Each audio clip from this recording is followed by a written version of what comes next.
me be clear when I'm speaking my mind. Let me be clear when I'm stating my side. Let me be clear when I say that I mean all my words, so you know that I don't plan to lie. Let me be clear, I don't care if I get on your nerves, you will not push my words to the side. I'ma be clear when I tell you I've been on a mission, I got good intentions inside. Let me be clear, let me be clear, let me be clear. I don't need you to ride. Let me be clear, let me be clear, let me be clear that you won't keep me quiet. Let me be clear, let me be clear.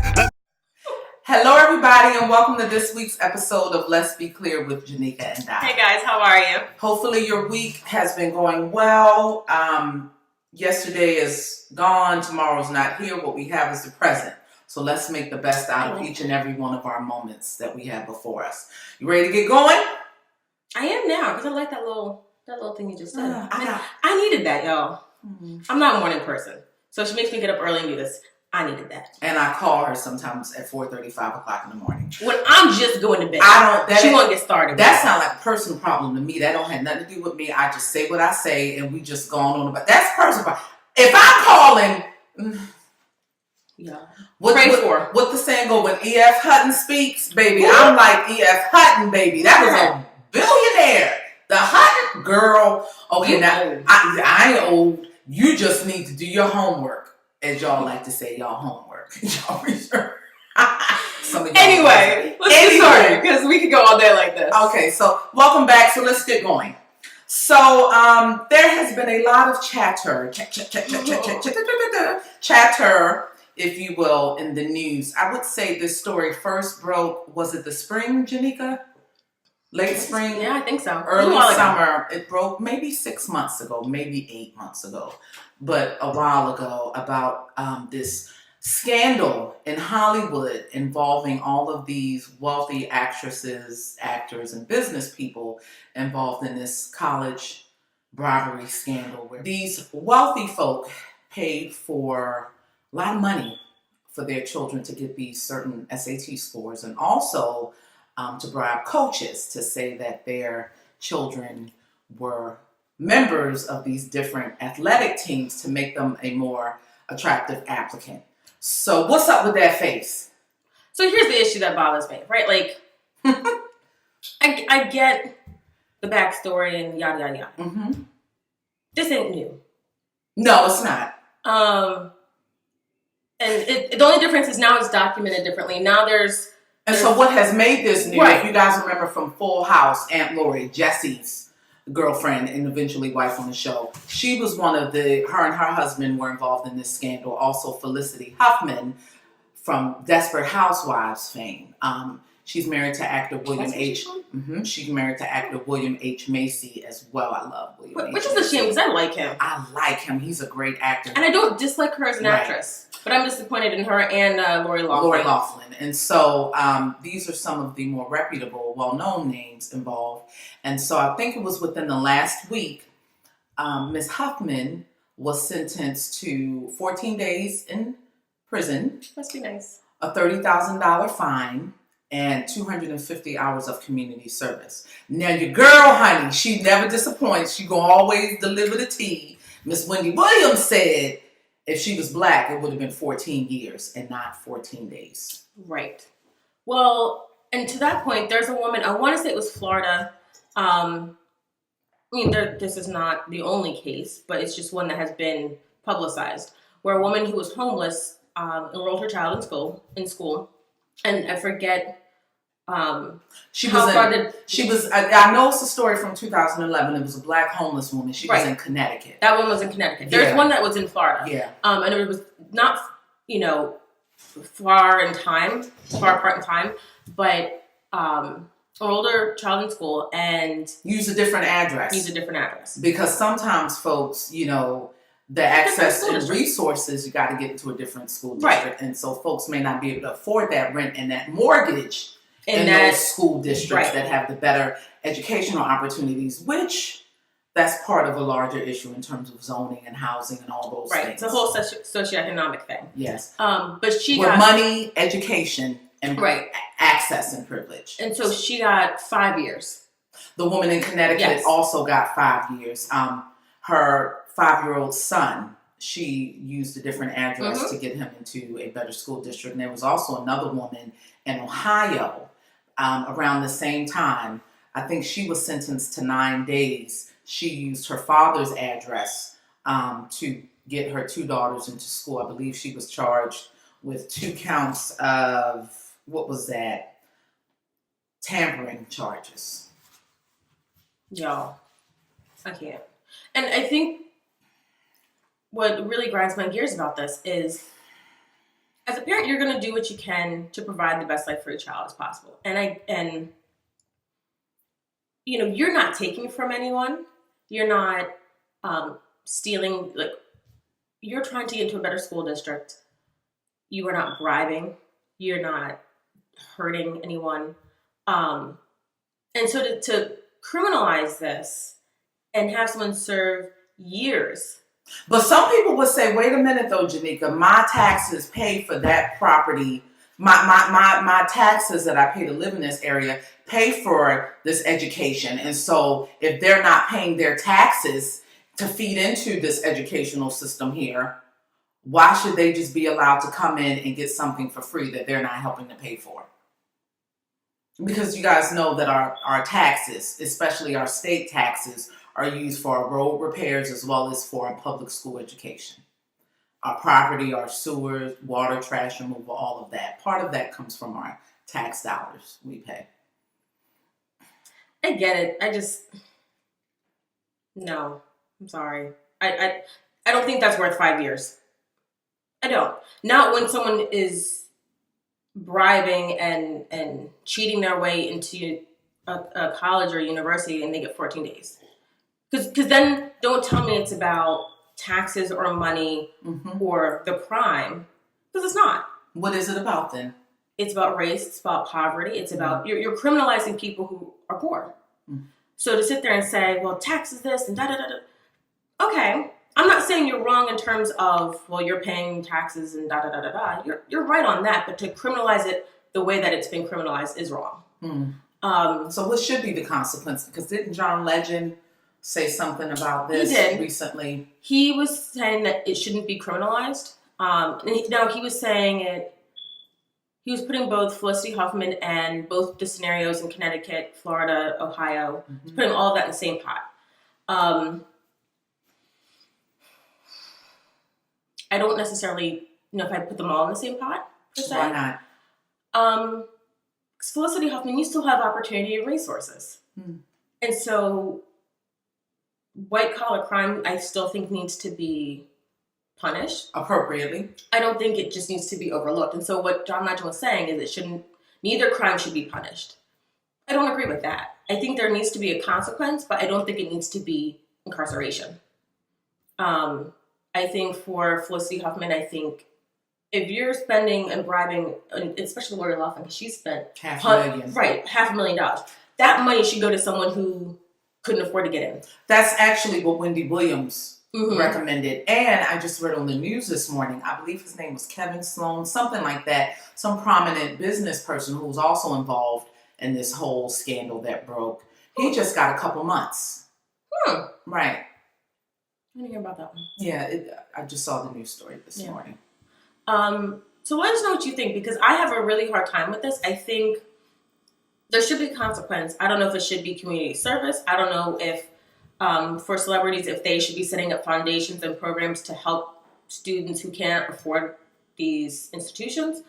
I don't know if, I don't know what the consequence should be, but there should be some. Because you mean to tell me 14 days in jail is going to do anything?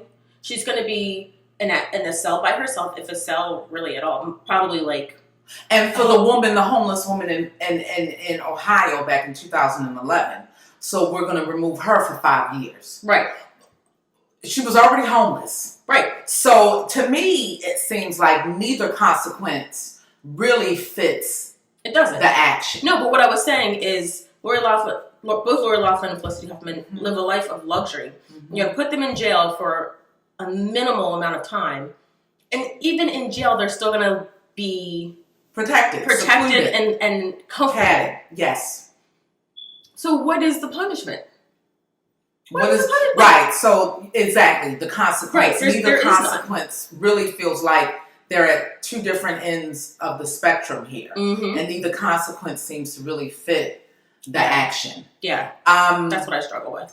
Now I do know this using other people's addresses. This isn't new. No, this is something that I remember growing up with. I've been doing this, especially I'm from Baltimore. For those of you that don't know, Baltimore, the city that reads. The city that reads, Charm City. That reads. That used to be our slogan. Yep, I remember that growing up. Baltimore, the city that reads. But either way, back to my point. I've never heard that. Yeah. I remember growing up, especially like between county and city schools, there was a real dividing line. And so the county schools tended to have the better public school systems, the better access to resources, and the inner city schools struggled. And so I remember a lot of that, using people's addresses up to the point of even pretending to get mail at a certain location because you got to show proof of address.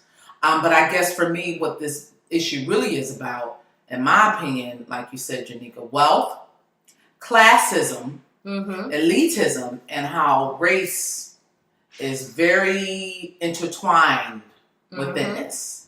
I'm not necessarily convinced that if either Felicity Huffman or Lori Loughlin were famous black actresses, I'm not convinced that they would have gotten that kind of time. I do think that they would have gotten time, but I'm not so sure that it would have been the same kind of time. No, it would have been more, certainly.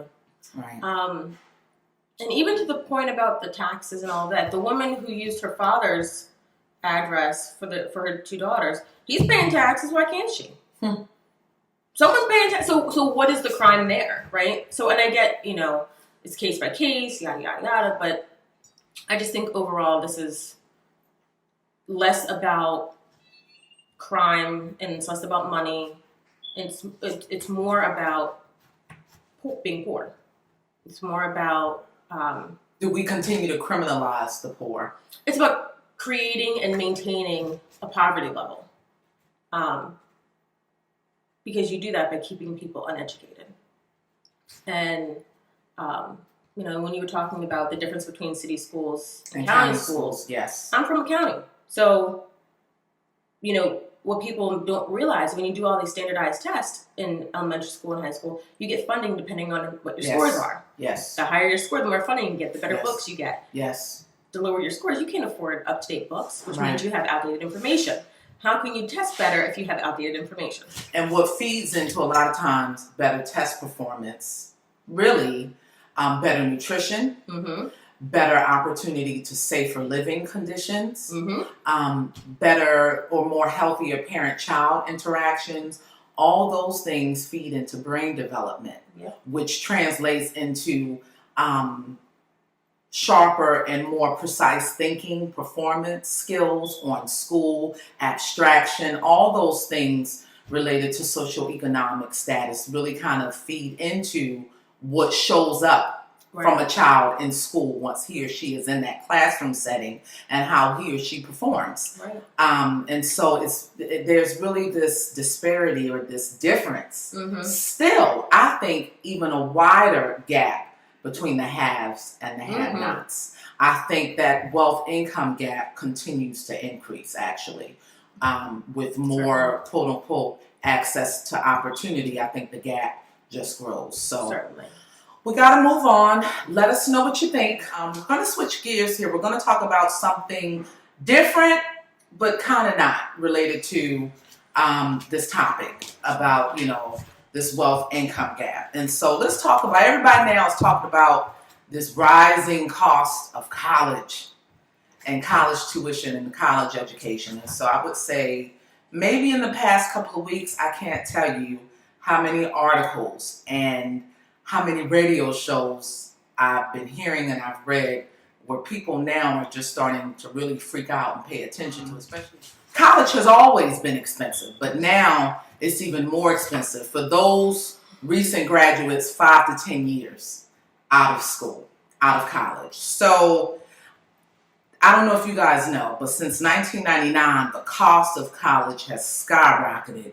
For example, compared to 1999, 20 years ago, there's a 254% increase in the cost of a private college. State schools, a 321% increase. That's like more than almost 2.5 times the cost of college. From when I graduated in 1999. So that's from college. That's exactly 20 years ago. And so now what's happening is a lot of people coming out from school cannot afford to pay these loans back because a lot of people are looking to loans to get through school to fund their education.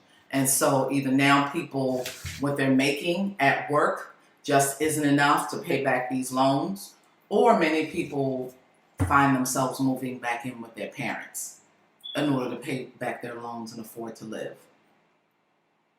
You got a lot of nonverbals going on. Does this sound familiar? Can I tell you how anxious I am? Like, even preparing for this topic, I just would not do it. Wouldn't do it. Why? This is like the one topic that like makes all my nerve endings do this. Like instantly. Sounds to me like, based on what I've been reading and seeing, it make a lot of people nerve endings do that too. So this is my generation though. Yes. I graduated undergrad in 2009. So when the market tanked, I was just coming out of college. And so we were following our parents' instruction, go to college, get a good job, you'll be able to, have the American dream. And we're like, where? So let's talk about that, because for so long, a college education and college degree has been seen as and shoved down our throats as being crucial, a central aspect of how we tap into that American dream. And so now many people have tapped into that, and they can afford to pay that dream back. And so I think that's interesting that you talked about the timing, because in 2000, and wait, I have my notes. It was an important I didn't even take point. notes, y'all. That's how much I didn't want to do this. Okay. And so in 2010, the federal government, a year maybe after you graduated, in 2010, the federal government took over as the major student loan lender. And so everybody now can get a loan thanks to the federal government. They are the big brother. They are the who's who with student lending. And so this, in 2010, when the federal government took over as a major borrower, this caused student loans to become an entitlement available to anyone. You hear me? Anyone going through school. And this, as a result, colleges and universities significantly increased the cost of their attendance. And so let me just help you understand this. Prior to the big tank in 2008, the banks were a little more flexible to a degree in terms of lending. Since that point, it's almost impossible to get a loan, a private loan from the bank. Yeah, everything is now federal loans, and then they talk about, and here's the catch. They talk about student loan forgiveness. No, that's if you're a teacher. Or involved in public service, law enforcement, a nurse, a teacher, meaning that you've got to go work in these very underprivileged, sometimes dangerous settings and environments. Which means, let me break this down. Or rural areas. You gave everything but promised your firstborn for this education to work in a very either under-functioning communities, industry, are making pennies. And that's really the only way you can then get it forgiven, is to be broke after 120 payments consecutively. So 10 years. So you got to be broke for 10 years. And on-time payments, right. And on time, can I tell you? I hung up on student loans the other day. So let me put this in perspective. And so this burden, so to speak, because I've been there, done that, in school where you're so anxious and desperate, they get you on the hook to the point where you really become engrossed in your studies, and then you get a call or an email or a letter from financial aid, something didn't go quite right, then they hit you with this bill, and you're in the middle of college. Most of us aren't working in the middle of school, not full time. At least that's the way it was 10, 20 years ago when I was in school. And so they hit you with this bill, and you have this loan dangling right in front of you without really understanding the ins and outs of it because you really just want that degree that has been shoved down your throat. Go to school, The end all be all. The end all be all. And so there's really no evaluation in terms of credit risk, worthiness. And so now what's happened is 22% of people are defaulting on these federal student loans versus 2% of people defaulting on these private loans. So what that suggests is, I think big business has taken over. Mm-hmm. This is all for profit. Mm-hmm. Big business has taken over and unfortunately, I think has found a way to manipulate and to take advantage of students who really want to obtain their education, but who feel stuck. Because let's be clear, back to our first segment, many of us who are strapped with these student loan burdens, exorbitant, high amounts of student loan burdens, are minorities, people of color. Many of us, compared to other groups, really don't have that kind of disposable cash sitting around from our parents or caregivers or, significant others to help offset that cost of college. And so what that means is that if we want to go, we're going to more than likely wind up taking out student loans to be able to afford to get there. Right. And so, to me, I guess in 2019, is college worth it? No. Is it worth it? At this point, with big business being in charge, we have all of these people with these college degrees, but no real way to pay them back. Here's my thing. College, undergraduate, waste of time. Huge waste of time. How so? Now, some would say that's easy for you to say, Janika, because you already have yours. Right. 100% valid. Because I think most people, a lot of people go in, you might know what you want to do. A lot of times it changes. But I think a lot of times you go and it's about the experience. It's about learning yourself. It's about learning independence.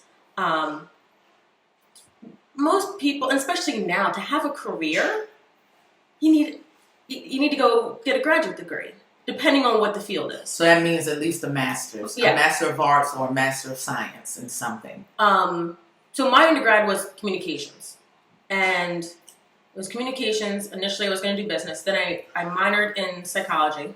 I don't even think I finished my minor, honestly, because I wasn't going to do anything with it. Hello. And so I did interpersonal communications. And then I was like, I want to study how men and women communicate. Well, to really do something with that, if you don't do public relations or sales, to do something else, you now need to go to graduate school. So I took a year off and worked.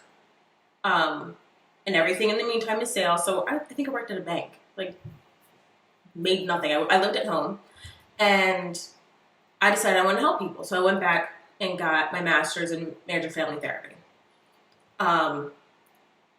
And I lived at home. It was a 2-year program, and that's where the bulk of my student loans are.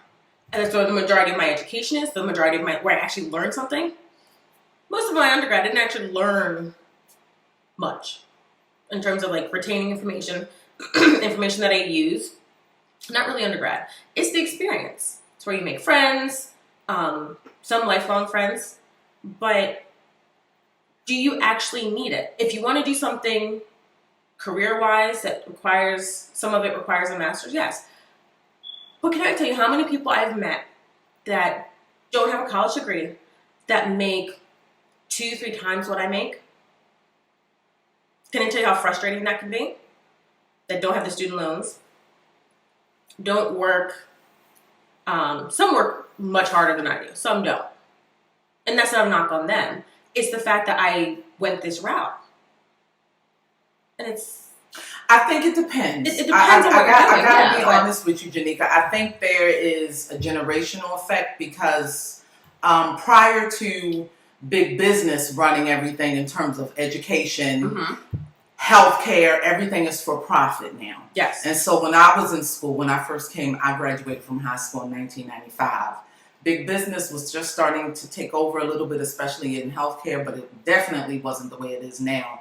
I think that the industry, the job market was different. And so I think that fewer people had even college degrees. Mm-hmm. So that made the field, Right. the job market, more equitable. It made it more level. And so now I think with all of these for-profit online degree programs, these for-profit colleges and university, I think that the field is overcrowded, to be honest with you. Mm-hmm. And so I think that changes. I think it's changed how we approach education, how we approach our careers, what that should look like. And, now in 2019, I've been seeing articles, news, information about how now people are looking more at like vocational trainings and degrees, more specific, earlier on out of college, because a lot of people don't want to strap themselves and be burdened with all of that. And I will say, I think part of it is there's a shaming idea around not going to college. There's a lot of shaming on that.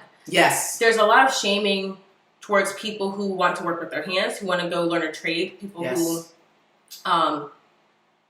want to go to some type of vocational type of schooling and education. And I'm not really sure why, because I think that is, first of all, if that's where your passion is, if you're someone who's good with your hands, why am I going to try and force you and try to mold you into something that you're not? That's just not fair. But college is not for everybody.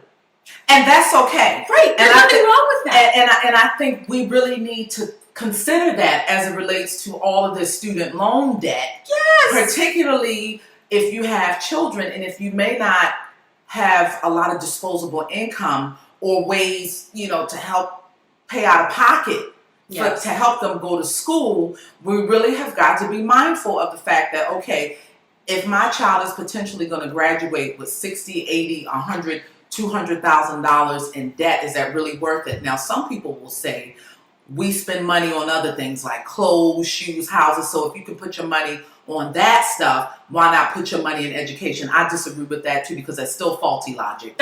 We should all be. You spend $200,000 on clothes, right? Or $100,000 on a car that you really don't need. There's a lot in between a $100,000 car and walking. There's a lot of room. Literally, like you don't necessarily have to have those things.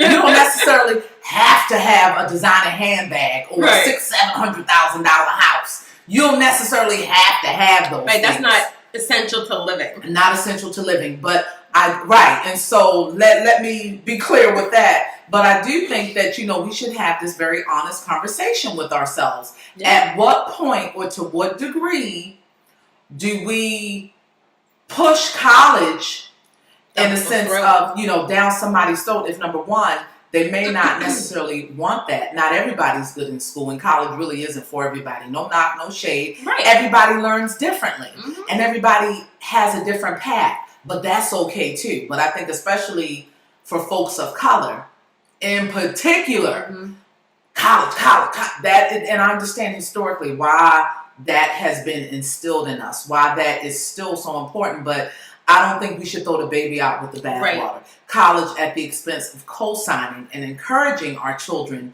to take on $200,000-$300,000 worth of debt. Because in my opinion, that's another form of indentured servitude. And that's another form of enslavement, if you will. Yes. Because, that is another form of slavery, and student loan debt is no different. Absolutely. Because, I just read this article this morning.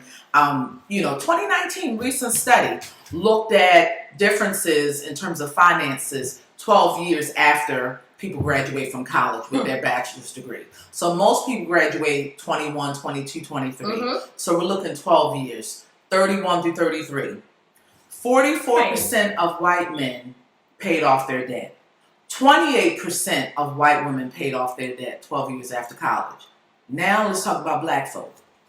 Just the opposite. I bet. 12 years after college, for black women, loan balances increased by 13%. Yes. And for black men, it increased by 11%. So it's just the opposite.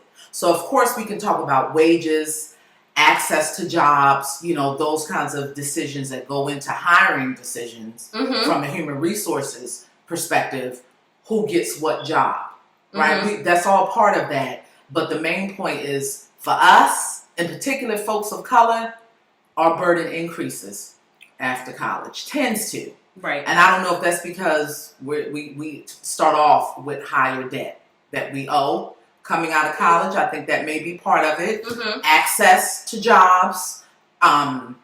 Just a lot of different factors. Right. So let us know what you think. We got to wrap up. Yeah. Hit subscribe. Let me know, because you see how triggered I am. So let me know how y'all feeling.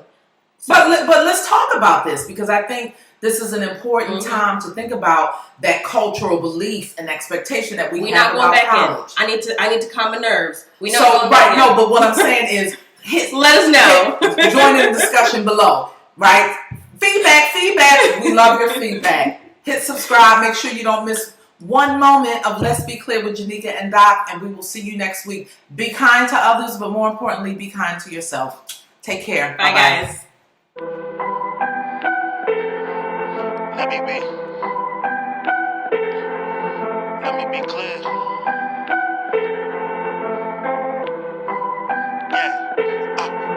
Let me be clear when I'm speaking my mind. Let me be clear when I'm stating my side. Let me be clear when I say that I mean all my words, so you know that I don't plan to lie. Let me be clear, I don't care if I get on your nerves, you will not push my words to the side. I'ma be clear when I tell you I've been on a mission, I got good intentions inside. Let me be clear, let me be clear, let me be clear. I don't need you to ride. Let me be clear, let me be clear, let me be clear that you won't keep me quiet. Let me be clear, let me be clear, let me be clear. I don't care about the climate. Let me be clear, let me be clear, let me be clear that you all are invited. Let me be clear that I see all the violence getting so bad that it's breaking my silence. We got some leaders that's always been steering us wrong. To be honest, we need a new pilot. You need some help, I ain't talking about sirens. Hope I can bring to your life some new guidance. Lately our world has been constantly going astray. To be real, everybody been wildin'. Was I asleep? Maybe I was just drunk. How did we end up with President Trump? Was he really voted or we out of luck? Did he pay the Russians to give him a bump? Somebody just tell me I really been stuck. I've been banging my head to the point I got lumps. If you justify that, then you cracking me up. If you don't like my work, then I don't give a club. Amazon getting wild, I ain't talking about prime.